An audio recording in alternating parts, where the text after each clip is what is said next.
သူ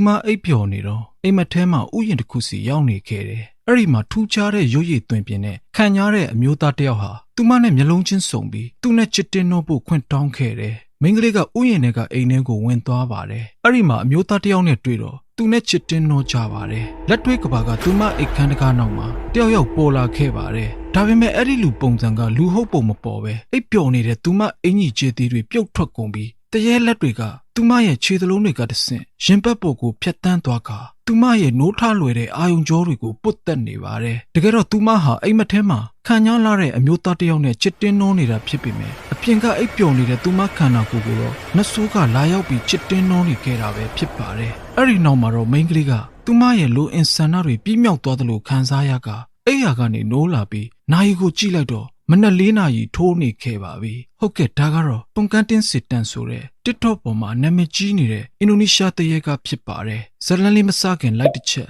comment တစ်ချောင်းဆက်ရဖို့အချိန်မရှိရင်နှစ်သက်တဲ့ emoji တစ်ခုခုမှန်းခဲ့ပေးပါ subscribe လုပ်ရသေးရင်လည်းလုပ်ခဲ့ကြပါဇလန်လေးဆက်ကြမယ်။အာရီကတော့ထူးဆန်းတဲ့အိမ်မက်မက်ခဲ့သူအချာရဲ့ခင်မွန်းဖြစ်ပြီးသူ့အလုပ်ကညာပိုင်းဖြစ်ကအလုပ်ကပြန်ရောက်လာတော့အချာကစကားကောင်းကောင်းမပြောဘဲကန့်လန့်တိုက်နေခဲ့ပါတယ်။ခင်မွန်းဖြစ်သူအပေါ်ဂျကင်ကိုချွတ်တဲ့အခါဂျိတ်မှာတေချာချိတ်ဖို့ပြောလိုက်ပါတယ်။အာရီယာကဂျကင်ကိုတေချာချိတ်လိုက်ပေမဲ့နတ်ဆိုးရဲ့လက်ကအောက်ပြုတ်ကျအောင်လှုပ်လိုက်ပါတယ်။ဒါကတော့လင်းများနှစ်ယောက်သွေးကွဲအောင်တမင်ဖန်တီးနေတာပဲဖြစ်ပါတယ်။မိန်းကလေးကအောက်ကျသွားတဲ့ဂျကင်ကိုဂျိတ်မှာပြန်ချိတ်လိုက်ရင်ထမင်းစားခန်းထဲရောက်တော့ခင်မွန်းဖြစ်သူကသူ့ပိုက်စာနေလို့ကြက်ဥဖြစ်ဖြစ်ခောက်ဆွဲတို့ဖြစ်ဖြစ်လှုပ်ပေးဖို့ပြောတော့ကန့်လန့်တိုက်နေတဲ့ဇနီးကိုမင်းဘာလို့ချင်တာလဲမိမဆိုတော့ကျမတောင်းပန်ပါတယ်ကျမအလုပ်ကနေပင်ပန်းခဲ့ရပါတယ်ဆိုမှရှင့်အတွက်ဒီအချိန်ကြီးထပေးနေရတယ်လို့ပြောလိုက်ပါတော့တယ်။အာရီယလည်းဝမ်းနဲ့ပြီးထွက်သွားပါတော့တယ်။မနက်မိုးလင်းတော့လင်းများနှစ်ယောက်ဟာစကားမပြောကြပဲမနက်စာစားတော့ကြကအချာကသူ့အလုပ်အတွက်ပြင်ဆင်လိုက်ပြီးထွက်သွားပါတော့တယ်။အချာတယောက်အလုပ်ကိုရောက်ပြီးနေ့လေထမင်းစားနှချိန်မှာ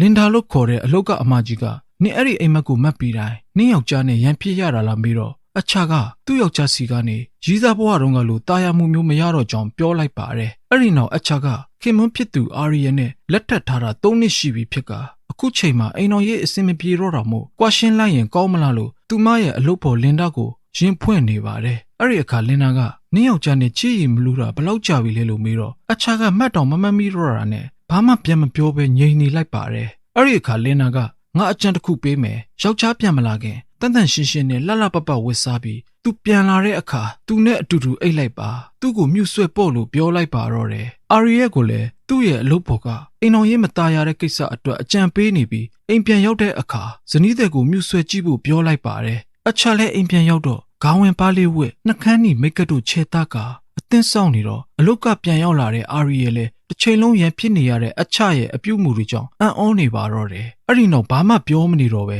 ဂရင်ဘော်ခေါ်သွားကအဝတ်အစားတွေချွတ်ပြီးချစ်တင်းတော့ဖို့စတင်ချိန်အိမ်အောက်မှာရှိတဲ့နတ်ဆိုးဟာအိမ်ပေါ်တက်လာပြီးအာရီယရိုရဲ့ပွဲတဲ့သူ့ဝါဝင်နှွဲပါတော့တယ်ကိစ္စပြီးသွားလို့အချာတယောက်အိပ်ပျော်သွားချိန်မှာတော့အိမ်မထဲမှာလူတယောက်ကသူမချက်ပေါ်ကိုပန်းပွင့်လေးတင်ပြီးဒါတွေကနေဘယ်တော့မှရှောင်လဲနိုင်မှာမဟုတ်ဘူးငါရဲ့သတို့သမီးလေးလို့ပြောတော့အချာလည်းထလာပါတယ်ဒါပေမဲ့အိမ်မထဲမှာပဲရှိနေတော့ဖြစ်ကဒီတခါအိမ်မက်ကအရင်လိုပြောစရာမကောင်းတော့ပဲခြောက်ချားစရာကောင်းနေတာမို့အပြင်ကိုထွက်ပြေးဖို့ကြိုးစားတော့တကားကဖွင့်မရဖြစ်နေချိန်နတ်ဆိုးရဲ့လက်တစ်ဖက်ကလည်းအပြင်ထွက်မရအောင်တားမြစ်လိုက်ပါတယ်အချက်ကအိမ်ထဲပြန်ဝင်ပြေးတော့လူတယောက်ကိုတွေးလိုက်ရကအိမ်မက်ကနေလန့်နိုးလာခဲ့ပါတယ်ဒါပေမဲ့အိမ်မက်ထဲကပန်းဝင်လေးကထူးထူးဆန်းဆန်းသူမဂရင်ပေါ်ရောက်နေတော့အံ့ဩသွားခဲ့ရပါတယ်အဲ့ဒီနောက်အောက်ထက်ဆင်းလာတော့အာရီကသူမထက်အရင်အိယာစောထကစားတောက်ဖွယ်ရာတွေပြင်ဆင်ထားတာကိုတွေးလိုက်ရတော့စိတ်ချမ်းသာသွားပြီးလင်မယားနှစ်ယောက်ကြည်နူးနေကြပါတယ်အဲ့ဒါပြင်အာရီယကဒီနေ့အလုပ်ကိုသူလိုက်ပို့ပေးမယ်ဆိုတော့ဖယ်ရီကိုလာမကြိုဖို့ဖုံးဆက်နေချိန်သူမတို့ရဲ့မင်္ဂလာဓာတ်ပုံကမှန်ဟာကွဲအပ်သွားတာမို့အံ့ဩသွားခဲ့ရပါတယ်အဲ့ဒီနောက်အာရီယကအလုပ်ကိုလိုက်ပို့ပေးခဲ့ပြီးအလုပ်ထဲမှာသူမစင်းစစ်နေချိန်အိမ်မထဲမှာတွေးခဲ့ရတဲ့ပန်းပွင့်လေးကိုတွေးတော့ကန်ကြည့်မယ်အလုပ်တစ်ဖက်ကလူတစ်ယောက်ကယူသွားပါတယ်အချာလဲကြည့်နေတော့အဲ့ဒီလူကသူမဘက်ကိုရောက်လာတော့အိမ်မထဲကလူဖြစ်နေခဲ့ပါတယ်ဒါပေမဲ့မှန်တဲ့ကနေမြင်နေရတာကတော့အဲ့ဒီလူဟာလူမဟုတ်ပဲနတ်ဆိုးဖြစ်နေတော့အချာလဲကြောက်ကြောက်နဲ့အနောက်ကိုဆုပ်ရင်းလမ်းဆုံးသွားချိန်မှာတော့နတ်ဆိုးရဲ့တရုတ်မှန်ပြမှုကြောင့်ထွက်ပြေးရပါတော့တယ်အဲ့ဒီနောက်ပြို့လာတာနဲ့ တန့်စင်ခန်းထဲကဘေးစင်မှာအန်ချနေတဲ့အချိန်နတ်ဆိုးဟာသူမအနောက်မှာရှိနေခဲ့ပါတယ်အချာလည်းနတ်ဆိုးရှိပန်ရိပ်မိပြီးအနောက်ကိုလက်ကြည့်တော့ဘာမှမရှိတော့ပဲတန့်စင်ခန်းထဲကိုဝင်လာတဲ့လင်နာကိုသာတွေးလိုက်ရပါတယ်လင်နာလည်းသူ့ကိုဘာမှမပြောပဲပြန်ထွက်သွားတယ်အချအပြုတ်မှုကြောင့်အံ့ဩနေပြီးဘေးစင်ကိုကြည့်လိုက်တော့အချအန်ချသွားတဲ့သွေးတွေနဲ့အတူတန်ကောင်တွေကိုပါတွေးလိုက်ရပါတယ်အချကတော့အလုတ်စင်းချိန်အိမ်မပြန်သေးပဲညာစည်းတန်းမှာအေးဝင်တောင်းနေတော့အမဆိုတဲ့တငယ်ချင်းတယောက်နဲ့စုံပြီးအမကိုနစ်ကောင်လေးနဲ့တွဲတာ2နှစ်ကျော်နေပြီခုထိမယူကြသေးဘူးလားဆိုတော့အိမ်အောင်ကျသွားရင်အလုတ်တနေကုန်လုံးနေရပြီးပြန်လာတော့လဲအိမ်မှုကိစ္စတွေနဲ့အတူလင်းယောက်ျားအတွက်ပါပေးရမယ့်အချိန်တွေကိုတွေးပြီးကြောက်နေခဲ့ကြောင်းပြောပြီးအချရဲ့အိမ်တော်ကြီးအတွေ့အကြုံကိုမေးလိုက်ပါတယ်အချကတော့အိမ်တော်ကြီးဆိုတာအများရန်ပြည့်ပြည့်စုံခြင်းမရှိပဲချိုးတလက်ခါတလက်ဖြစ်ကြောင်းနဲ့သူမရဲ့အတွေ့အကြုံတချို့ကိုရှင်းပြလိုက်ပါတယ်အာရီရဲ့တယောက်အလုတ်သိမ်းချိန်အိမ်ပြန်ဖို့လုပ်တော့သူဇနီးကိုရုတ်တရက်တွေးလိုက်ရတာမို့အနောက်ကနေလိုက်သွားတော့ဘယ်ရောက်သွားမှမသိပျောက်သွားခဲ့ပြီးဇနီးတဲ့ရဲ့နာကျင်စွာအော်ဟစ်နေတန်ကိုကြားလိုက်ရပါတယ်အာရီရဲ့လည်းအရန်စိုးရိမ်သွားပြီးအတန်လာရနောက်ကိုလိုက်တော့မိတ်တုတ်ဖြစ်နေတဲ့မီးလုံးအောက်မှာမတ်တက်ရက်လျက်ပေါင်နှချောင်းကိုဖျဲပြီးနာကျင်စွာအော်ဟစ်နေတဲ့ဇနီးတဲ့ကိုတွေးလိုက်ရပါတယ်အာရီရဲ့လည်းစိုးရိမ်သွားပြီးအချနာကိုအမြန်ပြေးသွားတော့အချဟာကလေးတယောက်ဝေးချလိုက်ကသူ့ကိုပြုံးပြီးကြည့်နေတာကြောင့်လန့်သွားပြီးကြောင်ကြည့်နေပါတယ်အဲ့ဒီအချိန်အောက်ပြုတ်ကျလာတဲ့မွေးကင်းစကလေးကလေးဖက်ထောက်ပြီးသူ့စီပြေးလာတော့အာရီရဲ့လည်းထွက်ပြေးခဲ့ပြီးအလုတ်ဖို့နဲ့တွေ့တော့အလုတ်ဖို့ကဘာဖြစ်တာလဲဆိုကအဲ့ဒီနေရာကိုတွားကြည့်တော့ဘာမှရှိမနေတော့ပါဘူးအာရီရဲ့အိမ်ပြန်ရောက်တော့အချကကောင်းကောင်းမွန်မွန်နဲ့ဝေယဝစ္စလှုပ်ပေးပေမဲ့ငိုင်နေတဲ့ယောက်ျားကိုဘာဖြစ်လို့လဲမေးတော့သူ့အလုံးမှာထူးဆန်းတာကြုံခဲ့ရလို့ပါဆိုတော့အချကသူ့လည်းကြုံခဲ့ရတာကိုသတိရသွားပါတယ်ညအိပ်ရဝင်ချိန်မှာအာရီရဲ့ကဇနီးတဲ့နာကိုကတ်ချင်ပေမဲ့သူကြုံတွေ့ခဲ့ရတာကိုသတိရသွားတယ်တခြားဘက်ကိုပဲလက်အိပ်လိုက်ပါတယ်မနက်မှာတော့အချကနေလို့တိတ်မကောင်းတာနဲ့အနှိမ့်တဲ့မိမကြီးတယောက်နဲ့နှိမ့်နေချိန်အနှိမ့်တဲ့ကြီးကမင်းကနေမကောင်းတာမဟုတ်ဘူးကိုဝင်ရှိနေတာ3လလောက်ရှိပြီကလေးကကြမ်းမာတယ်လို့ပြောတော့အာရီရဲ့လည်းဇဝေဇဝါဖြစ်သွားခဲ့ပါတယ်ဘာကြောင့်လဲဆိုတော့သူဇနီးနဲ့ချစ်တင်းမနှောတာကြာပြီဖြစ်ကပြီးခဲ့တဲ့ရက်ပိုင်းကမှပြန်လဲချစ်တင်းနှောဖြစ်ခဲ့လို့ပါပဲအချာကတော့ပျော်ရွှင်နေပြီးအလုံးမှလည်းသူမကိုဝင်အကြောင်းတွေပြောတော့လင်နာကကြားသွားပြီးမနေနိုင်တော့တာနဲ့မင်းယောက်ျားနဲ့ဟိုနေ့ကမှအတူတူအိတ်တာဆိုကိုဝင်ကဘလို့ရတာလဲမေးတော့အချာကရေးရပြန်မဖြေပဲသူမကိုဝင်ရတာကိုသဘောမကျဘူးလားလို့ပြောတော့သူရည်ရွယ်တာအဲ့လိုသဘောမျိုးမဟုတ်ပဲဟိုနေ့ကမင်းအန်ချတဲ့အထဲမှာတန်ကောင်းတွေပါနေလို့ဒါကတခုခုကိုညွန်ပြနေတာများလားလို့ပြောလိုက်ပါတယ်အချာကတော့မေးခွန်းကိုမဖြေပဲတယောက်ယောက်ကိုဝင်ရခဲ့ရင်အမပြောပေးတဲ့နေဆိုကထွက်သွားပါတယ်အာရီယေကလည်းသူ့အလုပ်ကမိတ်ဆွေကိုရင်ဖွင့်နေပါတယ်ဘာလို့လဲဆိုတော့သူတို့လင်မယားကလေးရဖို့စူးစမ်းခဲ့တာလွန်ခဲ့တဲ့6လကဖြစ်ပြီးအဲ့ဒီနောက်ပိုင်းကတော့ကဆဖြစ်ပြီးအတူမအိတ်ခဲ့ဖြစ်တာကိုဝင်3လရှိနေတာကြောင့်ပါမိတ်ဆွေဖြစ်သူကမင်းမိမဖောက်ပြန်နေတယ်လို့တန်တရားရှိနေတာလားဆိုတော့လေမသေးချာခဲ့ပြန်ပါဘူးအလုပ်ဖော်ကတော့မင်းမိမကိုအချိန်ပိုပေးနိုင်ဖို့နောက်ရက်ကြရင်မင်းရဲ့အလုပ်ချိန်ကိုနေဆိုင်ချင်းပေးမယ်လို့ပြောလိုက်ပါတယ်ဒီလိုနဲ့အလုပ်သိမ်းလို့အိမ်ပြန်ဖို့လို့တော့ကားပါကင်တဲ့ကကားတစ်စီးကနေအလန်းမြည်တန်ထွက်လို့သွားကြည့်လိုက်ပြီးသူရောက်လာတော့အလန်းမြည်တန်ရက်သွားတာမို့ပြန်လဲချိန်အနောက်ကနေကလင်းကိုတန်ကြားလိုက်ရပါတယ်အဲ့ဒါနဲ့ပြန်သွားစစ်ကြည့်တော့ကားထဲမှာဘာမှရှိမနေပဲကလင်းကိုတန်ထပ်ကြားလိုက်လို့တေချာပြန်ကြည့်နေချိန်အနောက်ကအပေါက်ထဲကနေနှဆိုးထွက်လာတာကိုတော့သတိမထားမိပဲကားအောက်ထဲကိုငုံကြည့်လိုက်ပါတယ်ဒါပေမဲ့ဘာကိုမှမတွေ့ရပဲကားထဲကနေကလင်းကိုတန်ထွက်ပေါ်လာပြန်ပါတယ်အဲ့ဒါနဲ့တေချာကြည့်တော့ဟိုတနေ့ကတွေးလိုက်ရတဲ့နှဆိုးရဲ့ကလေးဖြစ်နေပြီးသူ့ကို6လနဲ့အခါထွက်ပြေးရပါတော့တယ်အာရီရဲ့အိမ်ပြန်ရောက်တော့အချက်ဖုန်းတွေကတခြားယောက်ျားလေးတွေနဲ့ပြောထားတဲ့ message တွေကိုကြည့်ပြီးစစ်မေးနေရင်နောက်ဆုံးမနေနိုင်တော့တာနဲ့ငါနဲ့ပြန်အိတ်တာမ2ရက်ပဲရှိသေးတာဘာလို့ကိုဝင်က3လရှိနေရတာလဲလို့ထုတ်ပြောလိုက်ပါတော့တယ်အချက်ကတော့သူမဘသူနဲ့မှဖောက်ပြန်မှုမရှိပဲရှင်တက်သေးလို့ချင်းရင်မနှက်ပြန်စေးကန်းသွားပြကြတာပေါ့လို့ပြောလိုက်ပါတော့တယ်နောက်ရက်စေးကန်းသွားစစ်ကြည့်တော့သူမမှာဘာကိုဝင်မှရှိမနေပဲဆရာဝန်ကလက်တယ်တွေကအဲ့လိုပါပဲသူတို့အတွေ့အကြုံတွေနဲ့ရှင်းပြီးဒီလိုထင်မြင်ချက်တွေပေးတတ်ကြတယ်နောက်ပြီးကိုဝင်အရန်လို့ခြင်းတဲ့အမျိုးသမီးတွေမှာထင်အောင်ထင်မှားကိုဝင်ရတတ်ကြတယ်ရာသီလာတာရက်သွားမယ်ဘိုက်တွေဖောင်းလာမယ်ဒါပေမဲ့ဒါကအုံနောက်ကလှုံ့ဆော်မှုကြောင့်သာဖြစ်ပြီးတကယ်တမ်းဘိုက်ထဲမှာဘာတရီသားမှမရှိကြပါဘူးဒါမျိုးကဖြစ်တတ်ပါတယ်လို့ရှင်းပြလိုက်ပါတော့တယ်အဲ့ဒီနောက်အလုပ်ကိုရောက်တော့လင်ဒါကမိုင်တွေနေတဲ့အချကိုမြင်ပြီးဘာဖြစ်နေတာလဲလို့မေးတော့အချလဲသူမကိုဝင်အကြောင်းပြောပြခဲ့ပါတယ်အဲ့ဒါနဲ့ဒီကိစ္စကိုကူညီပေးနိုင်တဲ့သူရှိတယ်ဆိုကပလီဆီယာတယောက်စီခေါ်သွားလိုက်ပါတယ်ပလီဆီယာကြီးစီရောက်တော့သူစီလာတဲ့အချနောက်မှာနှဆိုးရှိနေတာကိုသိနေပြီးစိုက်ကြည့်နေပြီးနောက်အချတို့ကိုဖိတ်ခေါ်လိုက်ပါတယ်အဲ့ဒီနောက်ဘာသာရေးဆိုင်ရာစိုးမစကားများပြောပြီးအချရဲ့ထူးဆန်းတဲ့အိမ်မက်တွေအကြောင်းသိသွားတော့ကိုဝင်ရှိနေတယ်လို့ခံစားရတာအဲ့ဒီအိမ်မက်တွေနဲ့သက်ဆိုင်ကြောင်းပြောတော့အချကသူမပိုက်ထဲမှာကလေးတယောက်လှုပ်ရှားနေတယ်လို့တကယ်ခံစားနေရကြောင်းပြန်ပြောပြီး လီစီယာကလက်မခံတာကြောင့်သူမကိုဝင်ရှိနေကြောင်းပြောတာကိုဘသူကမှလက်မခံကြလို့စိတ်ဆိုးပြီးနေရာကနေထွက်သွားပါတော့တယ်အဲ့ဒီနောက်လင်နာကအိမ်ပြန်လိုက်ပို့ပြီးမပြန်သေးခင်အချာနဲ့စကားပြောနေကြပါတယ်အာရီယေကတော့အလုပ်ကိုနေဆိုင်ချင်းပြီးသွားကအလုပ်ဆင်းပြီးတာတော့အိမ်မပြန်သေးတော့သူ့မိတ်ဆွေကဘာဖြစ်တာလဲမေးပြီးဇနီးတဲ့ကိစ္စအတွက်ဝမ်းနေနေတဲ့အာရီယေကိုဒီအချိန်မှာမင်းဇနီးနာမှာပို့ပြီးရှိနေပေးတဲ့တယ်လို့အားပေးစကားပြောလိုက်ပါတယ်လင်နာကတော့အချာတို့အိမ်ကအပြန်ကြောင်လေးတစ်ကောင်လမ်းလဲမှာရှိနေတာနဲ့လွတ်ရာကိုရွှေ့ပေးလိုက်ပြီးပြန်အထွက်ကြောင်လေးကအော်နေသေးတာမို့ပြန်သွားကြည့်ရင်သူမထားခဲ့တဲ့နေရာမှာမရှိတော့တာမို့လိုက်ရှာနေချိန်နတ်ဆိုးရဲ့ချောင်းနဲ့ချင်းခံရကထွက်ပြေးရင်လမ်းကြားထဲရောက်သွားပါတယ်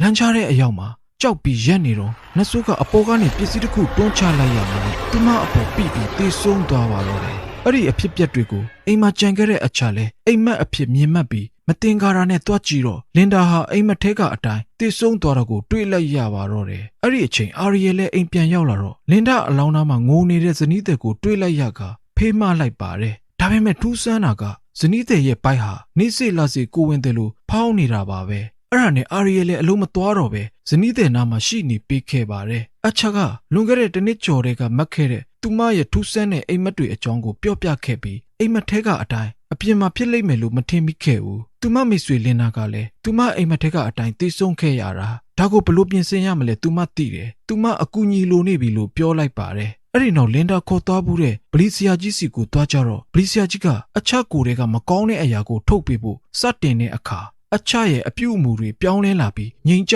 သွားပါတယ်။ဒါပေမဲ့ပြန်ထလာခဲ့ပြီးအချမျက်လုံးတွေဟာအနီရောင်ပြောင်းနေကနတ်ဆိုးကဘသူငါရဲ့သတို့သမီးကိုနှောက်ယှက်တာလဲဆိုတော့ဘေးနာကအာရီယန်နဲ့အချတငယ်ချင်းမလေးလည်းထိတ်လန့်နေကြပါတော့တယ်။နတ်ဆိုးကဆက်ပြီးငါတယောက်ပဲဒီအမျိုးသမီးရဲ့ဆန္ဒတွေကိုဖြည့်ဆည်းပေးနိုင်တယ်။ငါတယောက်ပဲပိုင်ရမယ်လို့အတန်နဲ့ကြီးနဲ့ရည်ရွယ်လိုက်ပါတယ်။တည်ငြိမ်တဲ့ဗလီဆီယာကြီးကတော့တုံလုံးမှုမရှိပဲဖျားစာများရွတ်ဖက်ကအပနဲ့ပေးလိုက်ရမှာတော့အချပိုက်တဲ့ကနတ်ဆိုးရဲ့ကလေးဟာပူလောင်နေပြီးဘိုက်ထဲကနေရုန်းကန်နေကနောက်ဆုံးမှာအချကိုတွေကနတ်ဆိုးကိုအနိုင်ယူလိုက်ကအချလည်းငြိမ်ကျသွားပါတော့တယ်။ဗလီဆီယာကြီးလည်းပင်ပန်းနေပြီးသူမကိုပြူစားနေတာကဂျင်ဒဆင်လို့ခေါ်တဲ့နတ်ဆိုးဖြစ်ပြီးအဲ့ဒီနတ်ဆိုးကလက်ထက်ပြီးသားအမျိုးသမီးတွေကိုပူကက်ကတီလိုစကားများပြောဆိုပြီးအိမ်တော်ရေးပျက်စီးအောင်လုပ်လိရှိတယ်။တချို့နတ်ဆိုးတွေကအချစ်ကြီးပြီးသူတို့အချစ်ကိုနှောက်ယှက်တဲ့ဘသူကိုမဆိုတက်ဖြတ်ပစ်ဖို့လည်းဝင်မလေးကြဘူး။နောက်ထပ်ဒီလိုအခြေအနေကြုံခဲ့ရင်သူ့စီပြန်လာဖို့ပြောပြီးအချရွတ်ဖို့ဖျားစာရွက်တစ်စောင်ပေးလိုက်ပါတယ်။အဲ့ဒီနောက်အချတယောက်အိမ်မက်တွေထပ်မတ်တော့ပဲပုံမှန်ပြန်ဖြစ်သွားပါတော့တယ်။14ရက်ကြာပြီးနောက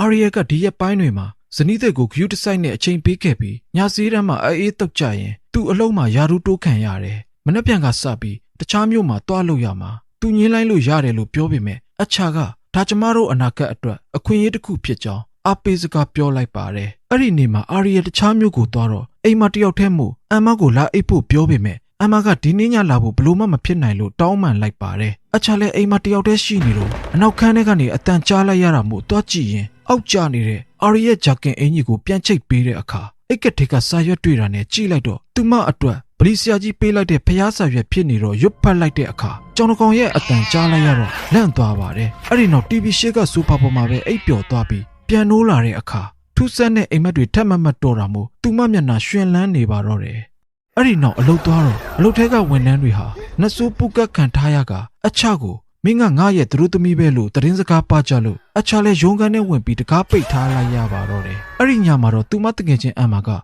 င်ကိုလာပြီးဖေးမှပေးနေပါတော့တယ်။ခဏအကြာမှာ RSC ကဖုန်းဝင်လာပြီးသူအခုလာနေပြီဖြစ်ကသူပြန်ရောက်တာနဲ့ဗလီဆီယာကြီးစီတွားကြမယ်လို့ပြောလိုက်ပါတယ်။အချတငယ်ချင်းကိုလည်းဖုန်းထဲကနေသူစနီးကိုဂရုစိုက်ပေးဖို့နဲ့ဘလို့အခြေအနေမှာပဲဖြစ်ဖြစ်အချကိုမအိတ်စေနဲ့သူနောက်ဆုံးအိမ်မက်မတ်တွန်းကလင်နာဆုံးသွားခဲ့တာလို့ပြောလိုက်ပါတယ်။ဒီလိုနဲ့တကောင်ချင်းရောက်တော့အချအိပ်ပျော်မသွားအောင်ဘေးကနေစကားတွေဇက်တိုက်ပြောနေရင်နောက်ဆုံးမှာအိတ်ချင်စိတ်ကိုမထိန်နိုင်တော့တဲ့အချဟာအိပ်ပျော်သွားပါတော့တယ်။အမ်မာလည်းအချအိပ်ပျော်လို့မဖြစ်တာကြောင့်ပြန်နိုးနေချိန်နတ်ဆိုးပေါ်လာပြီးဂရင်ဘော်ကဆွဲချလိုက်ပါတယ်။အမ်မာလည်းဘာဖြစ်သွားမှမသိတော့မှုပြန်ထလာချိန်နတ်ဆိုးကအခန်းပြင်ဘက်ကိုတွန်းထုတ်လိုက်ကအမ်မာလည်းသတိလစ်သွားပြီးအခန်းတကာလည်းစောင့်ပိတ်သွားပါတယ်။အဲ့ဒီနောက်နတ်ဆိုးကအိပ်ပျော်နေတဲ့အချပိုက်တဲ့ကိုကလေးပြန်ထည့်ပြီးအတူတူအိပ်လိုက်ပါတော့တယ်။အချပြန်နိုးလာတော့သူမရဲ့ဘိုက်ပူနေတာကိုတွေ့သွားကဒီကိစ္စတွေကိုစိတ်ကုံလာတော့ပူနေတဲ့သူမဘိုက်ကိုဇက်တိုက်ရိုက်တဲ့အခါနောက်ဆုံးမှာမိမကိုယ်တွေကနေသွေးများစီးကျလာပါတော့တယ်။အဲ့ဒီအခါအချလ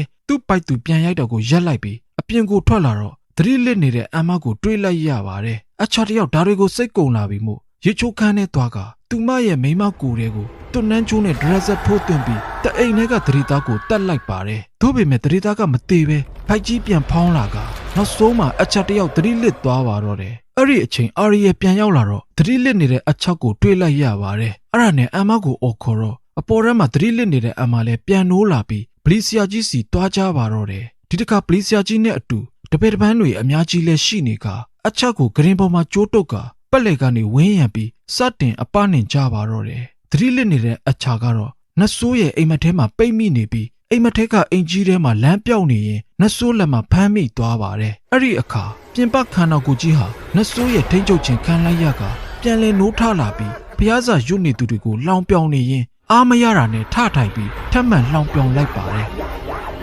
လီဆီယာကြီးကတော့ဒါတွေကိုဂယူးမဆိုင်သူတို့လုပ်ရမယ့်အလုပ်ကိုသာအာယုံဆိုင်လိုက်တဲ့အခါနတ်ဆိုးပုကတ်ခံထားရတဲ့အချာဟာဂရင်ပေါ်မှာပြန်လဲငြိမ်သက်သွားပါတယ်ပလီဆီယာကြီးတို့လူစုကလက်ဆက်တက်ဖို့အတွက်ဖျားစာထပ်မံရေရွတ်လိုက်တဲ့အခါဂရင်ကြီးဟာအလုံးလိုက်လေးပေါ်မြောက်တက်သွားပါတယ်အာရီယန်နဲ့အမ်မာတို့လည်းအရန်ကိုထိတ်လန့်နေကြပါပြီအဲ့ဒီနောက်ဂရင်ကြီးကအောက်ပြုတ်ကျသွားပြီးအချာကတော့လေးပေါ်မှာကြံခဲ့ကသူမကိုဘောကအဝါရောင်ပိတ်စကိုဖယ်လိုက်ရမှာတော့မိပြတ်သွားပြီးနတ်ဆိုးကတက်ခွာနေတာကိုမြင်တွေ့လိုက်ကြရပါတော့တယ်အဲ့ဒီနောက်အချာဟာနတ်ဆိုးနဲ့အတူဂရင်ပေါ်ပြန်ပြုတ်ကျသွားပါတယ်ဘလီဆီယာကြီးတို့ကတော့ဖျားစာရွတ်မပြတ်ပဲရှိနေတော့နတ်ဆိုးကဒေါသထွက်လာပြီးဘလီဆီယာကြီးနာကတ်လာခဲ့ပါတယ်ဒါပေမဲ့ဘလီဆီယာကြီးရဲ့တီလာကြောင့်ဘလီဆီယာကြီးကိုအန်နီရပြုတ်လို့လည်းမရခဲ့ပါဘူးအဲ့ဒီအချိန်အာရီယေကဇနီးတဲ့နာသွားကသူ့ရဲ့အချစ်တွေကိုရင်ပွင့်ပြလိုက်တော့နတ်ဆိုးအိမ်မက်ထဲမှာပိတ်မိနေတဲ့အချာလဲအတိုင်းသားကြားနေရကမျက်ရည်များစီးကျလာခဲ့ပါတယ်နောက်ဆုံးမှာတော့သူ့ကိုယ်သူအချစ်ကြီးလာပြီထင်တဲ့နတ်ဆိုးဟာသူ့အချစ်ထက်အချခင်မွန်းရဲ့ဖြူစင်တဲ့အချစ်က